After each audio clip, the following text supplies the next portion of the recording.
আলু বোঝাই ট্রাক্টর নিয়ন্ত্রণ হারিয়ে পড়ে গেল নয়নজুলিতে। ঘটনাটি ঘটেছে পশ্চিম মেদিনীপুর জেলার চন্দ্রকোনা 1 নম্বর ব্লকের 1 নম্বর লক্ষ্মীপুর গ্রাম পঞ্চায়েতের শ্রীনগর থেকে সন্দীপুর রাস্তায় যাওয়ার পার্থসাগর স্টোরের সম্মুখে বাইদিঘিতে উল্টে গেল আলু বোঝাই ট্রাক্টর। ঘটনাস্থলে পৌঁছায় রামজীবনপুর ফাঁড়ির পুলিশ এবং দ্রুত গতিতে পৌঁছালো পার্থসাগর লেভারগণ। সকল গিয়ে উদ্ধার করে ড্রাইভারটিকে উদ্ধার করে তাকে প্রাথমিক চিকিৎসায় পাঠানো হয় এবং আলুগুলিকে অন্য গাড়ি তুলে নিয়ে আবার নিয়ে যাওয়া হয় পার্থসাগর স্টোরে এবং গাড়িটিকে উদ্ধার করা হয়।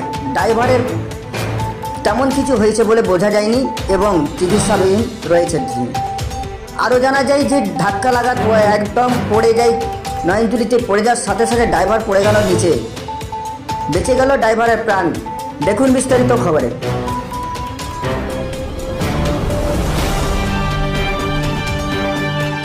কিভাবে হয়েছে আপনি জানেন? ড্রাইভার মদ খেয়েছিল, পুরো সম্পূর্ণ এসে সামনেটায় আমাদিকে মেরে দিত। কোথাকার গাড়ি ওটা খবর পাওয়া গেছে? খবর বলতে গাড়ির নাম্বার হচ্ছে 0201।